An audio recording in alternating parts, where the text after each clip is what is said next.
The phone screen glowed in the darkness, and Simone's hands shook so badly she almost dropped it. She sat frozen on the bathroom floor at 2:47 a.m., reading words that turned her blood to ice. Trevor's text to Chloe sent 3 hours ago. The break line plan is too risky. Someone might notice. The stairs are better.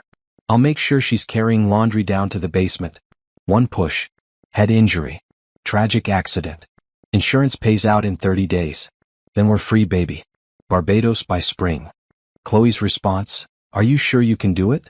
What if someone suspects? Trevor, I've been setting it up for months. Everyone knows she's clumsy. I've been mentioning it to neighbors, her doctor, everyone. Plus the wine I've been giving her every night makes her unsteady. It's perfect. The policy is $2 million now. We split it and disappear. No more sneaking around. No more pretending with her. Simone pressed her hand against her mouth to keep from screaming. This couldn't be real. But she kept scrolling, finding message after message, going back weeks. Months. They'd been planning this. Planning to kill her. Trevor, her husband of 8 years, was planning to murder her for insurance money. Her whole body went numb. She'd only checked his phone because he'd been distant lately, coming home late, always texting. She thought maybe an affair. She could handle an affair. Divorce, move on, rebuild. But this was something else entirely. Chloe, what about her family? Won't they ask questions? Trevor, what family? I made sure she barely talks to them anymore. Remember how I said her sister was toxic? Her mom too controlling? She hasn't seen them in over a year. When she dies, I'll play the grieving husband perfectly. No one will suspect a thing. Simone felt sick. He was right. She hadn't seen her sister Nicole in 14 months. Her mother lived 3 states away, and their calls had become rare, strained. Trevor had slowly, carefully cut every cord that connected her to the outside world. And she'd let him. She'd believed him when he said her family didn't understand their relationship, that they were jealous of their happiness. She scrolled further back. The messages detailed everything. How Trevor had been drugging her wine to make her sleepy and uncoordinated. How he'd already increased her life insurance policy twice in the past year, forging her signature. How Chloe, his co-worker from the marketing firm, had been his girlfriend for 2 years. 2 whole years of lies. Trevor, tomorrow I'm taking her car to Mike's shop. He owes me a favor. He'll say the brakes need work but won't fix them properly. Then I'll suggest she drive to her doctor appointment across town. The route has that steep hill. If the basement thing doesn't work first, the car will. The bathroom tiles felt cold against Simone's skin. She was sitting on the floor of a house that had become her prison, reading her own death sentence written by the man sleeping peacefully in their bed. She looked up at her reflection in the bathroom mirror. Simone Jackson, 32 years old, beautiful even at 3 in the morning with tears streaming down her face. She'd been a marketing coordinator when she met Trevor. Smart, independent, ambitious. How had she become this? A woman so isolated that her own husband believed he could kill her and no one would care enough to question it? Chloe, I love you so much. I can't wait until we can be together for real. No more hiding. Trevor, soon baby. Very soon. She suspects nothing. She's so trusting it's almost sad. This will all be over within the next 2 weeks. I promise.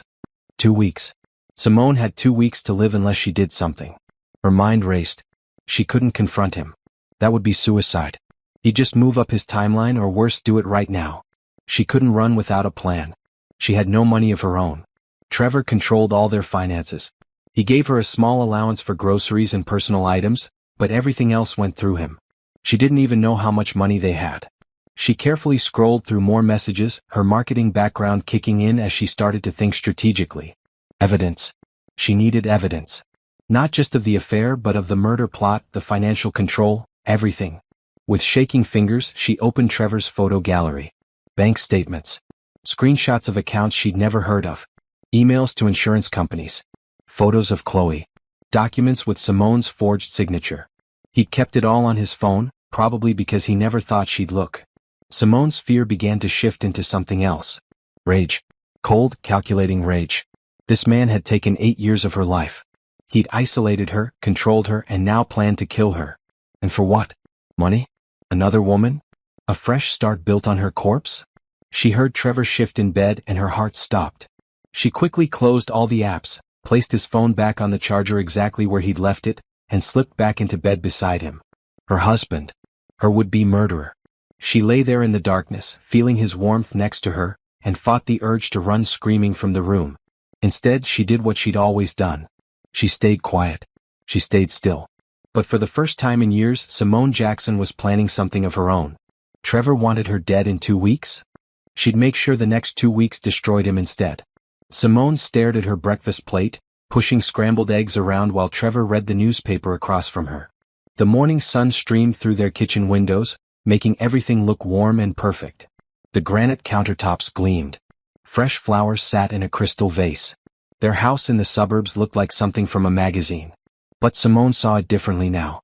This wasn't a home. It was a cage with expensive furniture. "You seem quiet this morning," Trevor said, not looking up from his paper. "Everything okay?" "Just tired," Simone replied, keeping her voice steady. "Didn't sleep well. You should take it easy today. Maybe skip your walk. You've seemed off balance lately."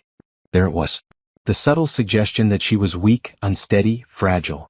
Simone realized he'd been doing this for months, maybe years. Planting seeds in her mind and everyone else's that she was somehow less capable than she actually was. After Trevor left for work, Simone sat in the silence of their house and forced herself to remember. To really look at how she'd gotten here. 8 years ago she'd been different. Simone had worked at a tech startup as a marketing coordinator, making decent money, living in a small apartment with her best friend Rachel.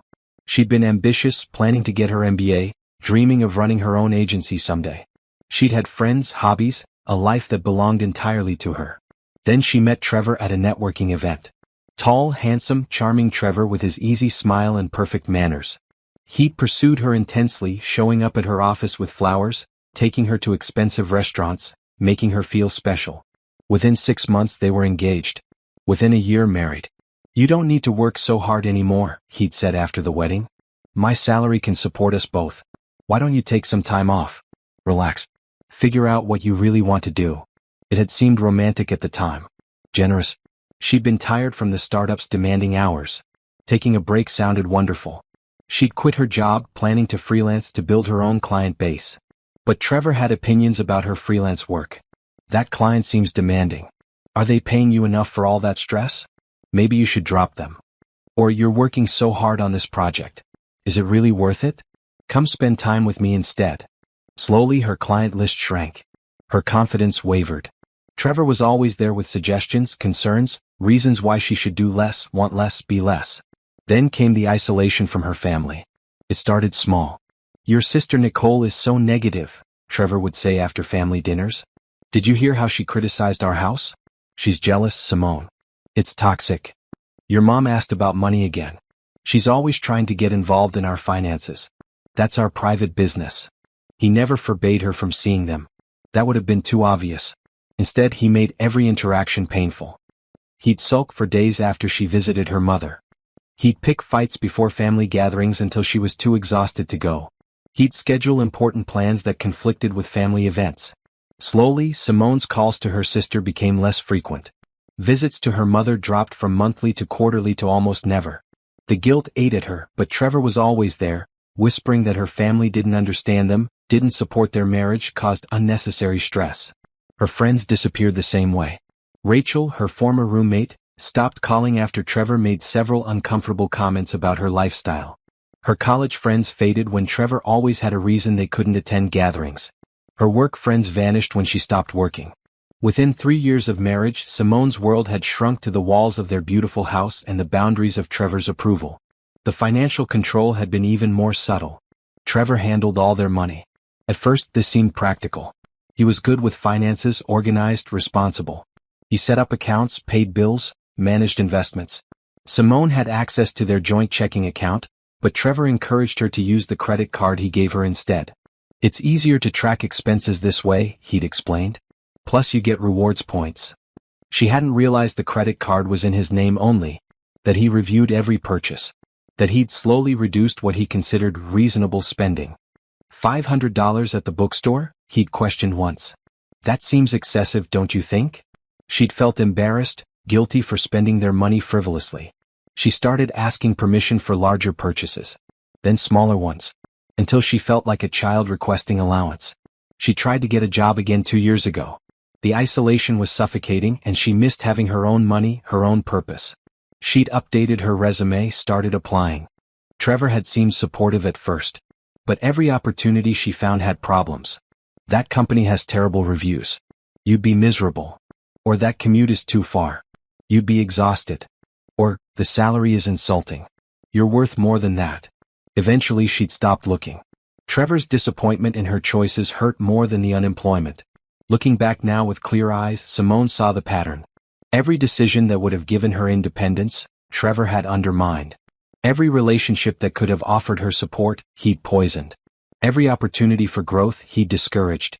He'd been building a prison around her for years, making sure that when the time came to kill her, she'd be completely alone. No one to notice. No one to question. No one to care. Except he'd made one mistake. He'd underestimated her. Yes, Simone had let herself become small. She'd believed his lies about her family, about her capabilities, about her worth.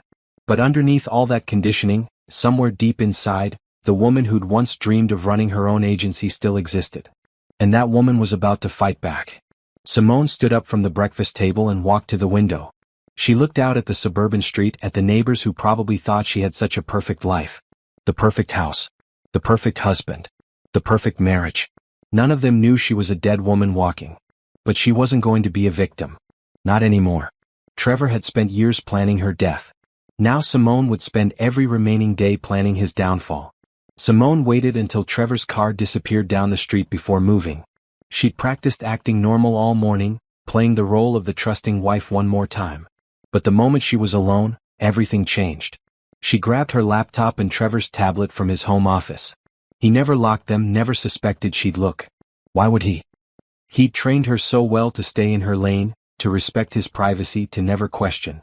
Those days were over. The tablet opened to his email. Simone's hands were steadier now than they'd been last night. Fear had transformed into focus. She started with his sent folder, searching for anything related to Chloe, insurance or finances.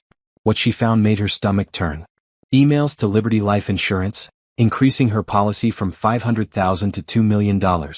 The signature at the bottom of the scanned documents looked like hers, but Simone knew she'd never sign them. Trevor had practiced her signature. The forged name appeared on 3 separate policy increases over 18 months. More emails to Chloe under the contact name, Mike Peterson.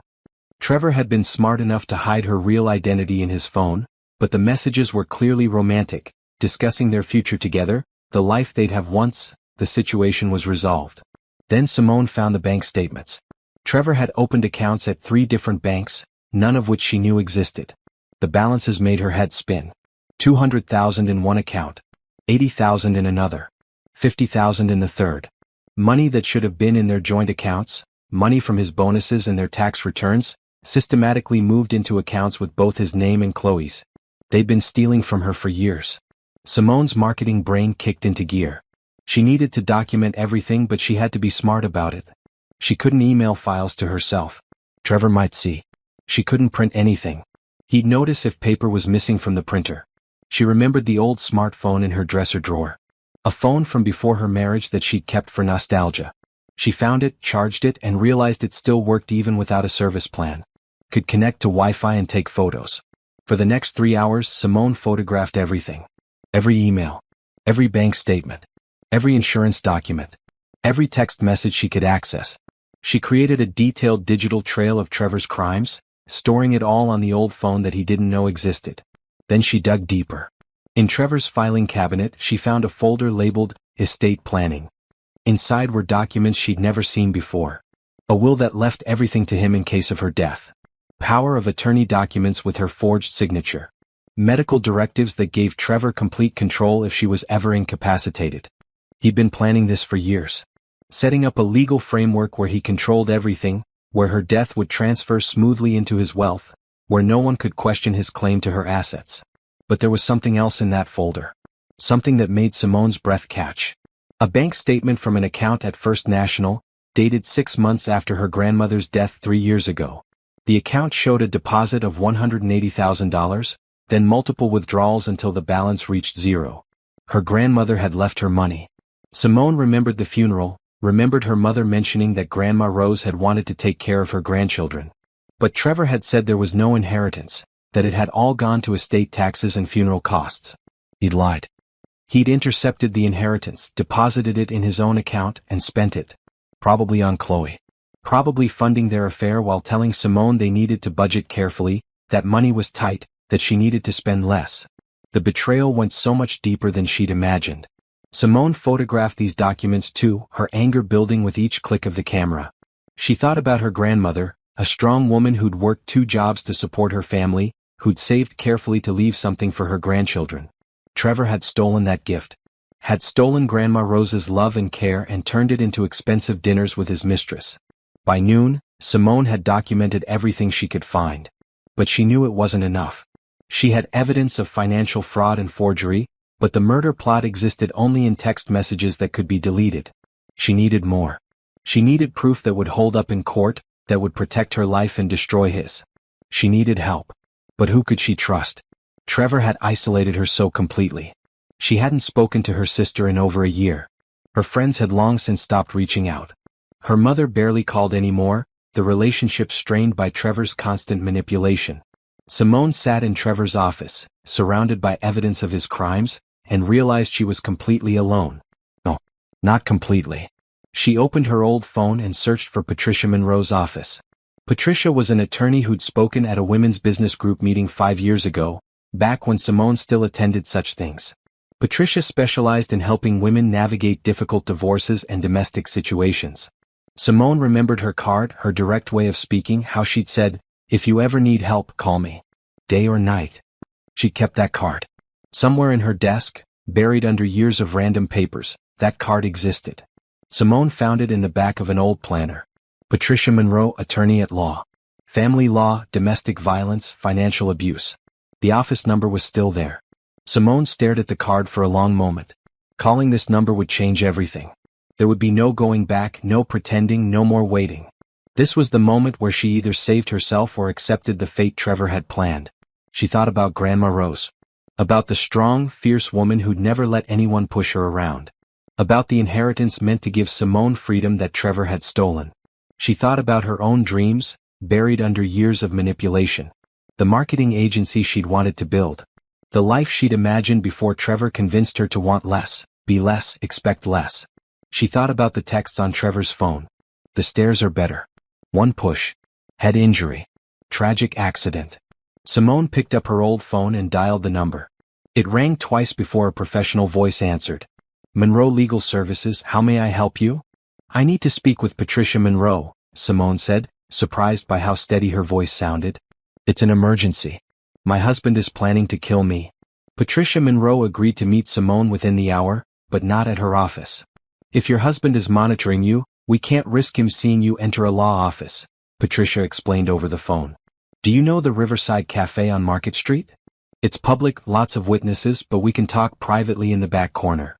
Simone's hands shook as she drove there. She kept checking her rearview mirror, paranoid that Trevor had somehow found out, that he was following her. But the streets behind her remained clear. The cafe was exactly as Patricia described. Busy enough to provide cover, quiet enough for conversation. Simone ordered a coffee she didn't want and found a table in the back corner. Patricia arrived 10 minutes later. Simone recognized her immediately. Patricia was in her 50s, with silver hair pulled back in a neat bun and sharp eyes that missed nothing. She wore a professional pantsuit and carried a leather briefcase. She looked like someone who fought battles and won. "Simone." Patricia sat down across from her without waiting for confirmation. "Tell me everything. Start from the beginning." So Simone did. She explained the phone discovery, the murder plot, the affair, the financial fraud, the forged signatures, the stolen inheritance. She showed Patricia the photos on her old phone, watching the lawyer's expression grow darker with each image. Patricia scrolled through the evidence in silence, her jaw tight. When she finally looked up, her eyes were blazing. "This is one of the worst cases I've seen," Patricia said flatly. "And I've seen some bad ones. Your husband isn't just planning to kill you. He's been systematically destroying your life for years, setting up the perfect conditions for your murder." Hearing it said out loud made it real in a way it hadn't been before. Simone felt tears building, but she refused to cry. "Not here. Not now. Can you help me?" she asked. "Yes," Patricia said without hesitation. "But you need to understand what we're dealing with. This isn't just a divorce case. This is attempted murder, conspiracy, insurance fraud, financial abuse, identity theft, and theft of inheritance. We're talking about criminal charges that could put your husband in prison for decades." "Good," Simone said. Patricia smiled grimly. That's the spirit. But we have to be extremely careful. If Trevor suspects you know anything, he'll either disappear or accelerate his plans. You said he's planning to act within 2 weeks. That's what the messages said. Then we work fast. First, I'm getting you a protection order, but we won't serve it until we have all our pieces in place. Second, we document everything. I'll hire a private investigator to track Trevor and Chloe, record their conversations, establish a pattern. Third, we get you financially secure. Can you access any money right now? Simone shook her head. He controls everything. I have a credit card, but he monitors it. We'll fix that. Do you have any assets in your name only? Anything from before the marriage? My car, I think. It was a gift from my parents before we got married. Good. That's something. What about family? Can anyone help you? Simone hesitated. I haven't talked to my sister in over a year. My mother and I barely speak. Trevor made sure of that. Classic isolation tactic, Patricia said. But here's what most abusers don't understand. Family usually forgives, especially when they learn the truth. Do you think your sister would help if she knew what was happening? Simone thought about Nicole. Her older sister, protective and fierce. They'd been close once before Trevor convinced Simone that Nicole was judgmental and toxic. But was she? Or had Trevor just needed Simone to believe that? I think she would, Simone admitted. Then we bring her in. You'll need support through this, and the more people who know what's happening, the safer you are. Abusers rely on silence and isolation. We're going to shatter both. Patricia pulled out a legal pad and started writing. Here's what happens next. You go home and act completely normal. Do not change anything about your behavior. Can you do that? Yes. I'll file protection orders and divorce papers, but we won't serve them yet. I'll also contact the police and the FBI. The insurance fraud crosses state lines, which makes it federal. We want law enforcement involved before he can destroy evidence. Won't that take time? Not as much as you'd think. You have solid evidence of conspiracy to commit murder. The police will take that seriously. But we need more. I'm putting a recording device in your purse. If Trevor or Chloe say anything incriminating around you, we'll have it on tape. Simone's heart raced. What if he finds it? He won't. It's the size of a button. Looks like part of the purse lining. But it picks up everything within 20 feet. Patricia leaned forward. Simone, I need you to understand something. The next few days will be the most dangerous of your life. Your husband is planning to murder you. We're gathering evidence to stop him, but until he's arrested, you're at risk. If anything feels wrong, if he acts suspicious, if you feel unsafe for even a second, you call 911 immediately. Do you understand? I understand. I also want you to establish an escape plan. Pack a bag with essentials and hide it somewhere he won't look. Keep your car keys accessible. Memorize my number and the number for the domestic violence hotline. If you need to run, you run. Your life is more important than evidence. They spent the next hour going over details. Patricia explained how the investigation would work, what the timeline looked like, what Simone's rights were. She gave Simone a burner phone with her number programmed in. Use this to contact me, never your regular phone, Patricia instructed. Keep it hidden. And Simone, you're incredibly brave. Most women don't discover the danger until it's too late. You have a chance to stop this, to save your life and make him pay for what he's done. But you have to stay strong. Can you do that? Simone thought about the alternative. Going home, pretending everything was fine, waiting for Trevor to push her down the stairs or cut her brake lines or poison her wine. Dying without fighting back, without making him answer for 8 years of lies and abuse. I can do that, she said. Patricia smiled. I believe you. Now go home. Act normal. And trust me to build the case that will destroy him. Simone drove home with the burner phone hidden in her glove compartment and Patricia's card memorized. For the first time in days, she felt something other than fear. She felt hope. And she felt powerful. Trevor wanted to kill her for insurance money and a fresh start? He was about to learn that the woman he tried to erase was the biggest mistake of his life. 3 days after meeting Patricia, Simone sat in her lawyer's office staring at documents that made her physically ill. Patricia's investigator had worked fast. The files spread across the conference table told a story of systematic theft that went back to the week after Simone's grandmother died. Your grandmother left you $185,000, Patricia explained, pointing to the probate documents. The check was mailed to your home address. Trevor intercepted it, endorsed it with your forged signature, and deposited it into an account he'd opened in your name without your knowledge. Simone looked at the bank statements.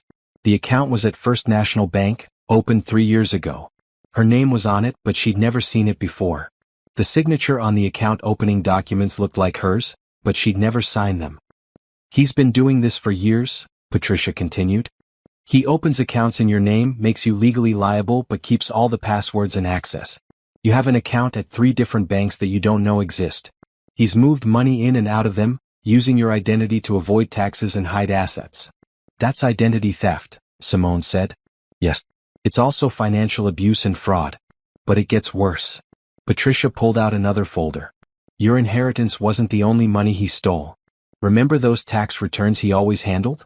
He's been pocketing the refunds for 5 years.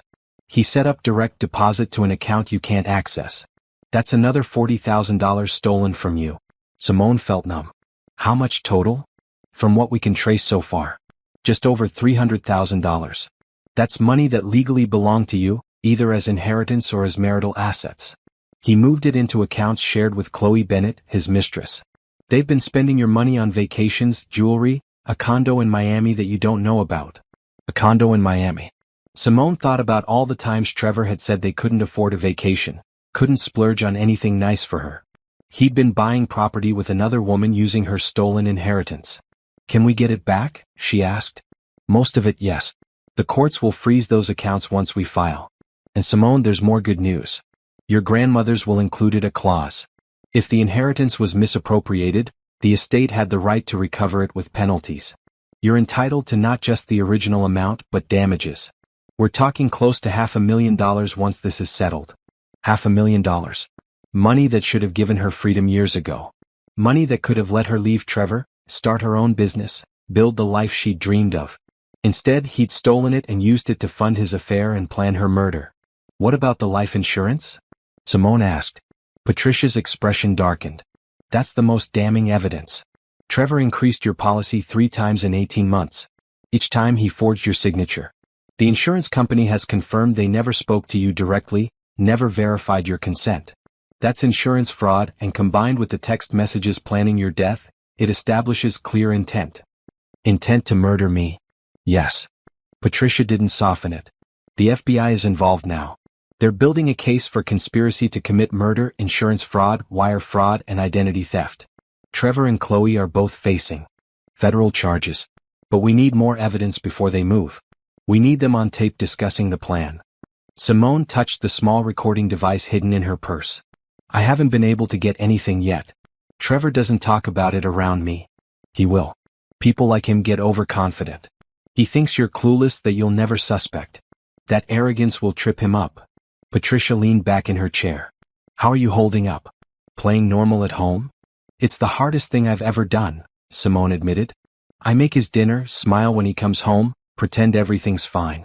All while knowing he's planning to kill me. Sometimes I want to scream at him, to tell him I know everything. But I don't. That takes incredible strength. Most people couldn't do it. I keep thinking about what happens after. If we catch him, if he goes to prison, what's my life going to be like? Patricia smiled. Whatever you want it to be. You'll have your money back plus damages. You'll be free of him. You can rebuild relationships with your family, start your business, do anything you've been too afraid to try. The world opens up, Simone. That's what he took from you, the belief that you could have a big, bold, beautiful life. Once he's gone, you get that back. A big, bold, beautiful life. Simone had forgotten what that felt like. For so long, she'd made herself small, quiet, manageable. The woman Trevor wanted her to be. I called my sister yesterday, Simone said quietly. On the burner phone. How did that go? She cried. She said she'd been trying to reach me for months, but Trevor always said I was busy or didn't want to talk. She thought I'd cut her out of my life. When I told her the truth, she was furious. She's been calling Mom, telling her everything. They want to help. That's good. You'll need them. Nicole asked me something. She asked why I stayed so long. Why I let him control me like that. Simone's voice cracked. I didn't know how to answer. I'm educated. I had a career.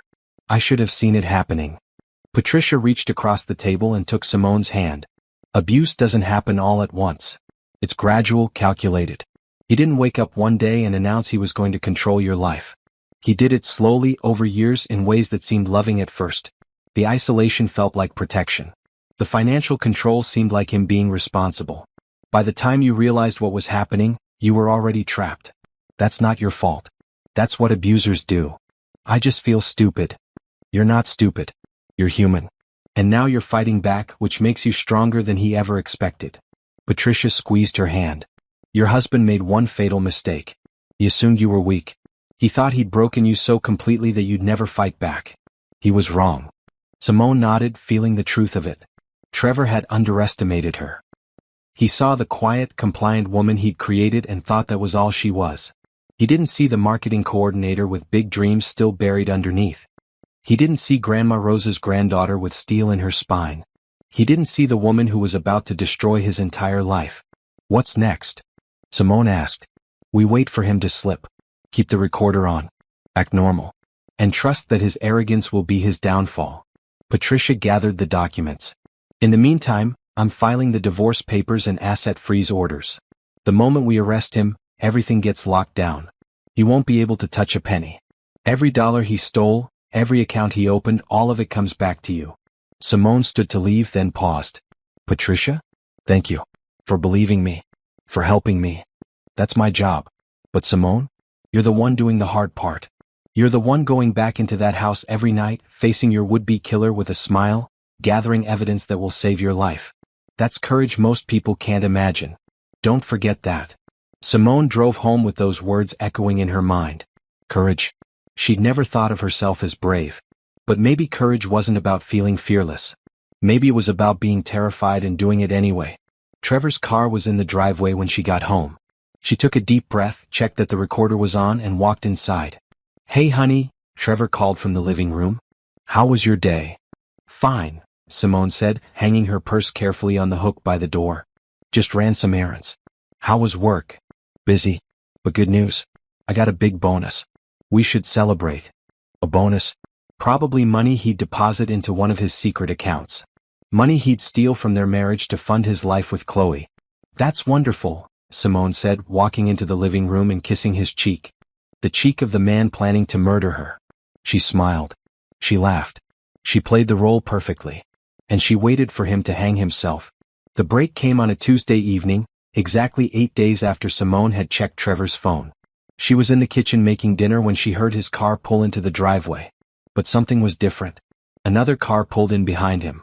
Through the window, Simone saw Chloe stepping out of a silver sedan. Her heart hammered. Chloe had never come to their house before. This was Trevor's mistake, bringing his mistress to the home he shared with the wife he planned to kill. His arrogance was showing. Simone's hand went to her purse on the counter, making sure the recording device was positioned correctly. Then she took a breath and continued chopping vegetables as if nothing was wrong. Trevor walked in with Chloe behind him. Simone, this is my colleague Chloe from work, Trevor said casually. We have a project deadline tomorrow. She's going to work here tonight since our office internet is down. Simone looked at Chloe for the first time. She was younger than Simone expected, maybe 28, with straight blonde hair and too much makeup. She wore a tight dress completely inappropriate for a work meeting. This was the woman who'd been helping plan her murder. Nice to meet you, Simone said with a smile she didn't feel. Chloe barely glanced at her. Yeah, you too. The dismissiveness was breathtaking. This woman was sleeping with her husband, spending her stolen money, planning her death, and couldn't even pretend to be polite. I'll bring you both some coffee, Simone offered. That'd be great, honey, Trevor said. We'll be in my office. They disappeared down the hall. Simone made coffee with shaking hands, then carried the tray to Trevor's office. The door was slightly open. She could hear them talking. Can't believe you brought me here, Chloe was saying. What if she suspects something? She doesn't suspect anything. Look at her. She's making us coffee like a good little housewife. She's clueless. Simone set the tray down outside the door, her jaw clenched. The recorder in her purse was picking up every word. When are you going to do it? Chloe asked. I'm tired of waiting. I want to be with you for real. Soon. I told you. This weekend. The basement stairs plan. You're sure it'll work? Positive. I've been giving her wine every night, making her unsteady. Everyone knows she's clumsy. Saturday night, I'll ask her to get something from the basement storage. One push at the top of the stairs. Head injury. I'll call 911, play the devastated husband. It'll be ruled an accident. Simone's blood turned to ice. Saturday. 3 days away. He'd set a specific date for her murder. And the insurance pays out how long after? Chloe asked. 30 days for accidental death. $2 million split between us. Then we're gone. I already have the tickets to Barbados. We leave the country 2 weeks after the funeral, let things settle, then we're free. What about her family? Won't they be at the funeral? Trevor laughed. What family? I made sure she barely talks to them anymore. Her sister hasn't called in months. Her mother's basically given up. When Simone dies, maybe 10 people will show up to her funeral, and none of them will question anything. I've been setting this up perfectly for years. Simone pressed her hand against the wall to steady herself. The cruelty in his voice was staggering. He wasn't just planning to kill her. He was proud of how thoroughly he'd isolated her first. You're brilliant, Chloe said. I can't wait to start our life together. Me too, baby. No more sneaking around. No more pretending with her. Just you and me and $2 million. They kissed. Simone could hear it, the wet sound of their affair, happening 10 feet from where she stood in the home they shared. She picked up the coffee tray and knocked on the door. Coffee's here, she called out cheerfully. Thanks, honey, Trevor said. Just leave it outside. We're in the middle of something. Of course. Simone walked back to the kitchen on autopilot. She'd gotten it. The full confession. Trevor's exact plan, the timeline, the motive, everything. Was all on tape. She pulled out the burner phone with shaking hands and texted Patricia. I have it. Full confession. He's planning to kill me Saturday night. Patricia's response came immediately. Get out of the house now. Pack a bag. Go to your sister's. I'm calling the FBI. But Simone hesitated. If she left now, Trevor might suspect. He might run. Or worse, he might come after her before the police could arrest him. She texted back. If I leave, he'll know. I'll stay until they arrest him. How long? Tomorrow morning. FBI is moving fast with murder conspiracy. They'll arrest both of them at his office. Can you make it one more night? One more night. Simone looked down the hall toward Trevor's office, where he was kissing the woman he'd chosen over her, planning her death like it was a business deal. She'd survived 8 years of his manipulation. She could survive one more night. Yes, she texted. I can do it. That evening was surreal. Chloe left around 9, giving Trevor a kiss at the door that she didn't bother to hide from Simone. Trevor watched Simone's reaction carefully, probably expecting hurt or anger. Instead, Simone just smiled and said she was going to bed early. I'm exhausted, she explained. Think I'm coming down with something. You should rest, Trevor said, his voice full of false concern. Take care of yourself. Take care of yourself. Like he cared. Like he wasn't planning to murder her in 3 days. Simone went to bed but didn't sleep. She lay in the darkness listening to Trevor move around downstairs, probably texting Chloe, probably finalizing their plans. The man who'd promised to love and cherish her was in the same house planning her death. Around midnight, Trevor came to bed.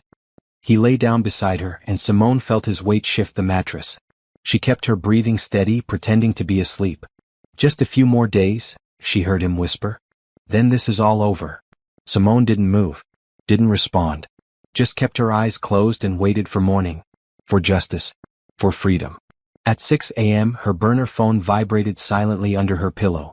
A text from Patricia. FBI is moving in 1 hour. Stay safe. Simone got up quietly and went to the bathroom. She looked at herself in the mirror. The same face Trevor had looked at last night while planning her murder. The same woman he'd underestimated for 8 years. In 1 hour, everything would change. In 1 hour, Trevor would learn what happened when you tried to destroy someone who was stronger than you ever imagined. Simone smiled at her reflection. Game over, Trevor. You lose.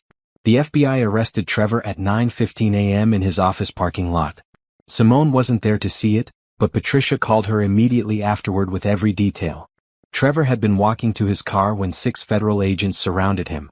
They'd read him his rights while his co-workers watched through office windows. Conspiracy to commit murder. Insurance fraud. Identity theft. Wire fraud. The list went on. Chloe was arrested at the same time at her apartment. She tried to run when she saw the agents at her door, which Patricia said only made her look more guilty. They're both in federal custody, Patricia told Simone over the phone. No bail for murder conspiracy. They won't be getting out anytime soon.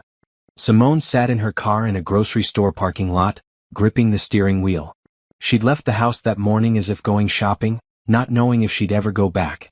Now Trevor was arrested and she was free. Free. The word didn't feel real yet. What do I do now? Simone asked. You go to your sister's house like we planned. I'm filing the divorce papers and restraining orders within the hour. By tonight, you'll have legal protection and Trevor will have no way to contact you or access any accounts. Your safety is guaranteed. What about the house? My things? We'll arrange for you to get your belongings with police escort.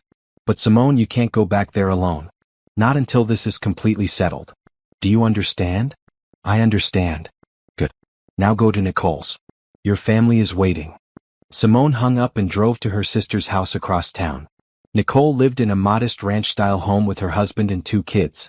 Simone hadn't been there in over a year, another casualty of Trevor's isolation campaign. When she pulled into the driveway, Nicole ran out before Simone could even turn off the car. Oh my God, Nicole said, pulling Simone into a fierce hug. I was so worried. Are you okay? Did they arrest him? They arrested him, Simone confirmed, and suddenly she was crying. All the fear and stress of the past week came pouring out. She sobbed in her sister's arms in the driveway while neighbors watched curiously. Nicole held her tight. You're safe now. You're safe. Come inside. Inside, Simone met her brother-in-law James and her niece and nephew, who she barely recognized. They'd grown so much in a year. The realization of how much time she'd lost hit her hard. Mom's on her way, Nicole said. She's driving down from Portland. She'll be here by tonight. She doesn't have to do that. Are you kidding? Her daughter almost got murdered. She's been losing her mind since I told her. Nicole made tea and they sat at the kitchen table. Simone, I need to say something. I'm sorry I didn't push harder. I knew something was wrong with Trevor. The way he spoke to you, the way he controlled things. But I didn't want to overstep. I should have fought harder to stay in your life. This isn't your fault. Trevor was manipulating both of us. He made me think you were the problem. He's good at that, isn't he? Making women doubt themselves. Nicole's jaw tightened. But he messed with the wrong family. Patricia called me this morning. She said you're getting everything back. The money he stole, the house, everything. I don't want the house. Too many bad memories. Then sell it. Take the money and start over. Do all the things Trevor never let you do. Over the next few hours, Patricia sent updates. The FBI had searched Trevor and Chloe's properties, finding more evidence. They'd seized bank accounts, frozen assets, and recovered most of the stolen money. The case against them was airtight. That evening, Simone's mother arrived.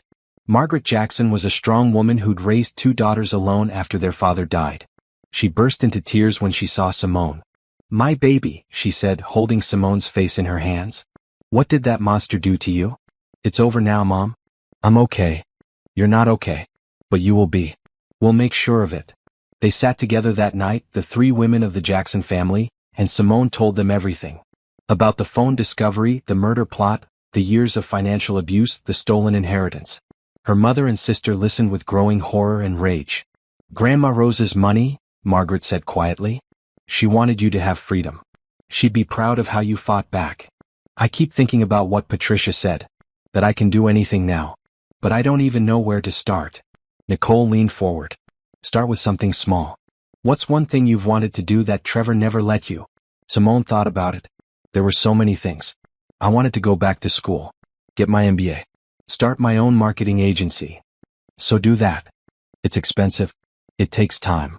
You have money now. And you have time. You have your whole life ahead of you. Nicole squeezed her hand. Simone, you spent 8 years making yourself small for a man who wanted you dead. Don't spend another minute doing that. Be big. Be bold. Take up space. Make him regret ever underestimating you. That night, sleeping in Nicole's guest room, Simone made a list. All the things she dreamed about before Trevor convinced her to dream smaller. The MBA. The agency. Reconnecting with old friends. Traveling. Building a life that was entirely hers. At the top of the list, she wrote, Remember who I was before. Become who I'm meant to be. The next morning, Patricia called with news. Trevor and Chloe are both talking, she said. Trying to blame each other. Trevor says it was Chloe's idea. Chloe says Trevor manipulated her. The FBI isn't buying either story. They're both facing 25 years to life. Good, Simone said. There's something else. The insurance company wants to talk to you. They're grateful you exposed the fraud before they paid out. They're offering you a settlement for the trauma and their failure to verify the policy increases properly. How much? $250,000. Simone sat down hard. Between the recovered inheritance with damages, the assets from the divorce, and now this settlement, she was looking at close to $1 million. Money that would have gone to Trevor and Chloe if they'd succeeded in killing her. Take it, Patricia advised. You've earned it. Over the following weeks, Simone's life transformed. She worked with a therapist to process the trauma and abuse. She reconnected with old friends, explaining where she'd been, why she'd disappeared. Most were understanding. Some relationships were too damaged to repair, but she made peace with that. She sold the house and bought a small condo near her sister. She enrolled in an online MBA program. She started volunteering at a domestic violence shelter, helping other women escape situations like hers. And slowly, carefully, Simone Jackson rebuilt herself. Not into the woman Trevor had tried to create. Not even into the woman she'd been before him. Into someone entirely new. Someone stronger. Someone who'd looked death in the face and chosen to live instead. Someone free. 8 months after Trevor's arrest, Simone sat in a federal courtroom watching her ex-husband face justice. The trial had been postponed twice, but finally the day arrived. Trevor sat at the defense table in an orange jumpsuit, looking nothing like the confident man who'd controlled her life for 8 years. He looked smaller somehow. Defeated. Chloe sat at a separate table with her own lawyer. The two defendants weren't allowed to communicate. The FBI had evidence they'd tried to coordinate their stories from jail, which only made their cases worse. Patricia sat beside Simone in the gallery. "Are you ready for this?" she asked quietly. "I'm ready." The prosecution presented its case methodically. They played the recording from Trevor's office where he'd outlined the entire murder plan to Chloe. They showed the forged insurance documents, the text messages, the bank records proving systematic theft. Then they called Simone to testify. Walking to the witness stand felt surreal. Trevor watched her with an expression she couldn't read. Anger? Regret? Fear? She didn't care anymore what he felt. The prosecutor, a sharp woman named Agent Rodriguez, led Simone through her testimony. She described the phone discovery, the isolation, the financial abuse, the moment she realized her husband was planning to murder her. "How did you feel when you read those messages?" Agent Rodriguez asked. "Terrified," Simone answered honestly. "But also angry. This man had taken 8 years of my life. He'd stolen my money, isolated me from my family, and convinced me I was weak. And I realized he was wrong. I wasn't weak. I was strong enough to fight back." The defense attorney tried to shake her testimony, suggesting she'd misunderstood Trevor's intentions, that the messages were taken out of context. But Simone had practiced with Patricia. She stayed calm, stuck to facts, didn't let them rattle her. "Miss Jackson, isn't it true that you and your husband had marital problems?" the defense attorney asked. "Yes. He was planning to kill me." "I'd say that's a problem." Even the judge smiled at that. Then the prosecution called other witnesses. The insurance agent who confirmed Trevor had forged Simone's signature 3 times. The bank manager who testified about the secret accounts. The IT specialist who'd recovered deleted messages from Trevor's phone showing months of planning. But the most devastating witness was someone Simone hadn't expected. A woman named Helen Carter took the stand. She was in her 50s, well-dressed, composed. The prosecutor introduced her as Trevor's first wife. Simone hadn't known Trevor was married before. He'd said she was his first serious relationship. Another lie. Helen testified that Trevor had done the same thing to her 15 years ago. The isolation. The financial control. The life insurance increases with forged signatures. But Helen had discovered it and divorced him before he could act. "I tried to warn the police," Helen said. "I told them he was dangerous. But without proof of an actual attempt on my life, they couldn't do anything. I'm just grateful Ms. Jackson discovered his plan in time." The revelation sent shockwaves through the courtroom. Trevor wasn't just an abusive husband. He was a serial predator who'd attempted this before. When Helen finished testifying, she looked directly at Simone. "Stay strong," she mouthed. Simone nodded, feeling a strange kinship with this woman she'd never met. They were survivors of the same monster.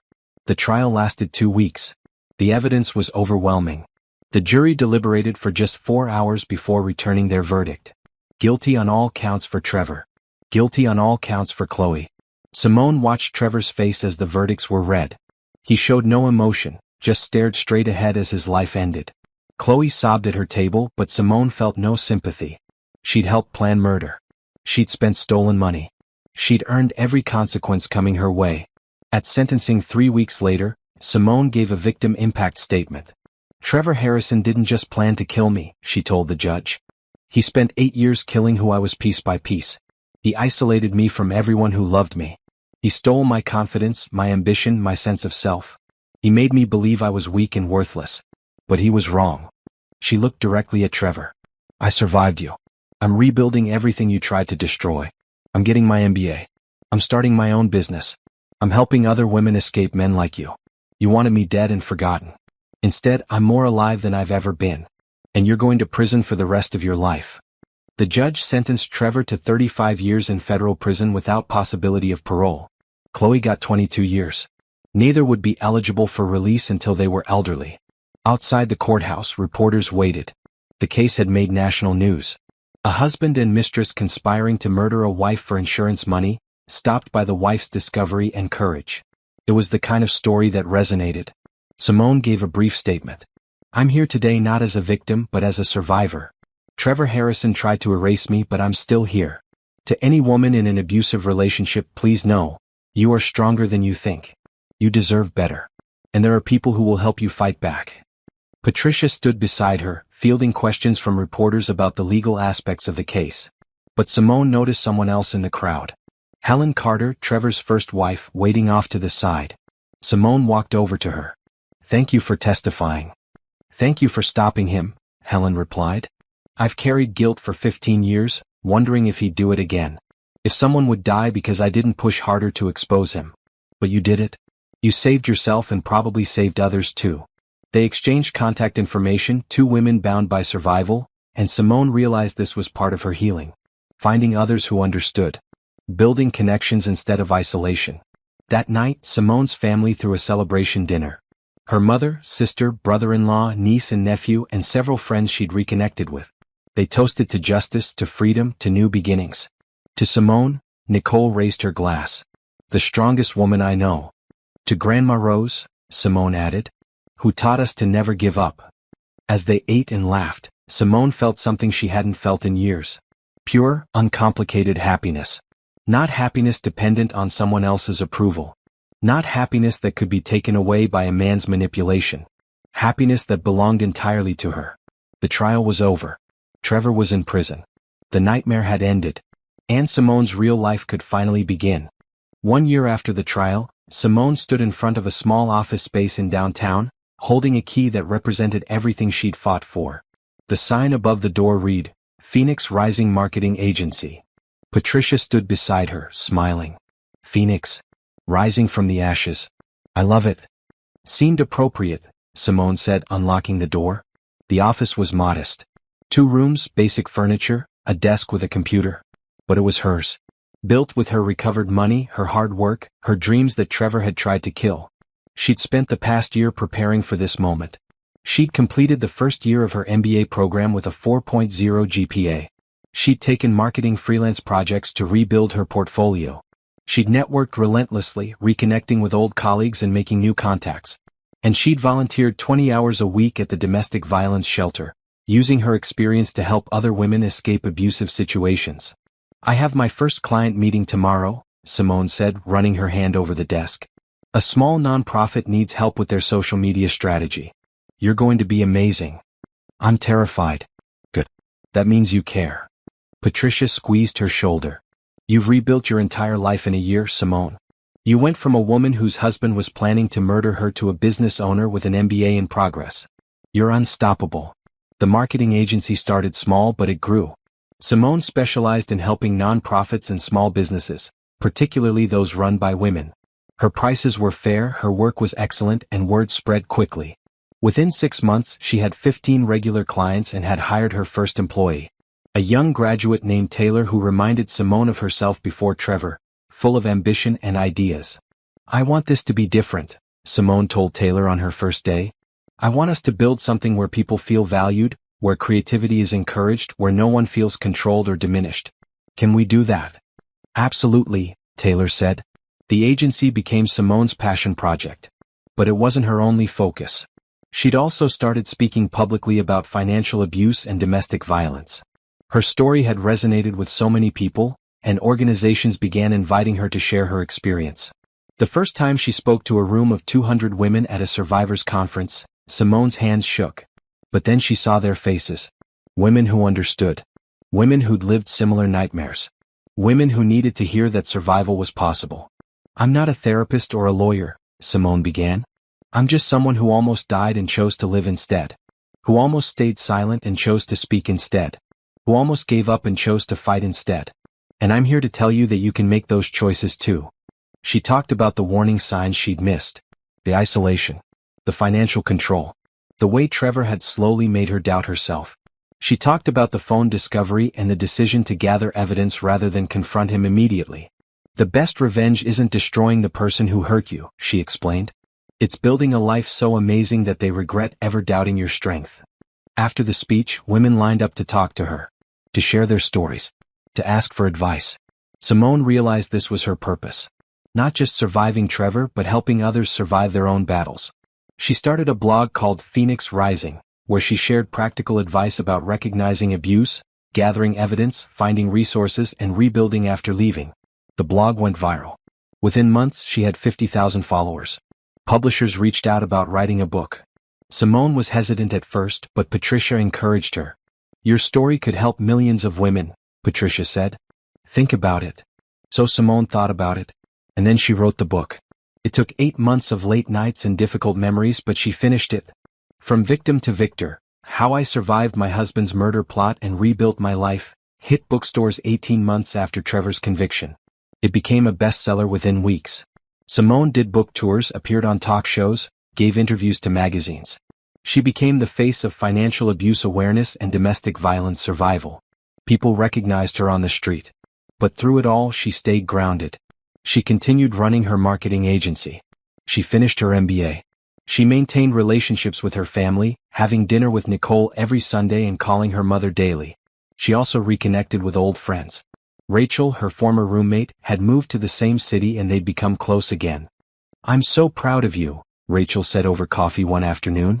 "You've turned your worst experience into something powerful." "Trevor wanted me dead and forgotten," Simone replied. "Instead, I'm more alive and visible than ever. That feels like the ultimate victory." The nonprofit Simone had started, Rise Again Foundation, provided grants and resources to women leaving abusive relationships. They helped with legal fees, security deposits for new apartments, job training, and therapy costs. In the first year, they'd helped 200 women escape dangerous situations. Simone funded it partially from her book sales and speaking fees, but also through fundraising events. She'd become skilled at asking for money for a cause she believed in. At a gala event for the foundation, Simone stood on stage looking out at 500 people who'd paid to support her cause. The ballroom was elegant, the donations were generous, and every person there believed in what she was building. 3 years ago, I was a woman with no voice, no money, no hope, Simone told the crowd. My husband had convinced me I was worthless. He'd stolen my inheritance, isolated me from my family, and was planning to murder me for insurance money. If you'd told that woman she'd be standing here today running a successful business, leading a nonprofit, speaking to rooms full of people about survival and strength, she wouldn't have believed you. She paused, letting the weight of it sink in. But here I am. Not because I'm special or uniquely strong, but because I made a choice. When I discovered my husband's plan, I could have given up. I could have confronted him and died. I could have run and hidden. Instead, I chose to gather evidence, work with brilliant people like my attorney Patricia Monroe, and fight back strategically. And that choice changed everything. The applause was thunderous. After the gala, Simone sat in her car for a moment before driving home. She thought about the woman she'd been. The scared, isolated, controlled woman reading murder plans on her husband's phone. That woman had been terrified but brave. Vulnerable but fierce. She'd saved her own life. And in doing so, she discovered that she was capable of so much more than Trevor had ever let her believe. Simone started the car and drove to her condo. It was small but perfect, decorated exactly how she wanted. No one controlled what she bought or where she put it. No one criticized her choices or made her feel guilty for taking up space. She was 35 years old, single, successful, happy, and she was ready for whatever came next. 2 years after Trevor's conviction, Simone sat in a coffee shop working on her laptop when someone approached her table. "Excuse me, are you Simone Jackson?" The author. Simone looked up to see a man about her age, handsome in a casual way, holding her book. "I am. Would you like me to sign it?" "If you don't mind. Your book helped my sister." She was in a bad situation, and reading about your experience gave her courage to leave. She's safe now, rebuilding her life. I'm so glad, Simone said sincerely, signing the book. What's her name? Melissa. She's doing great. Started her own business actually, inspired by you. They chatted for a few minutes. The man's name was Gabriel. He was an architect who'd moved to the city 6 months ago. He was kind, respectful, and genuinely interested in Simone's work without being intrusive. Would you maybe want to get coffee sometime? Gabriel asked. I mean, we're already at a coffee shop, but you know what I mean. Simone hesitated. She hadn't dated since the divorce.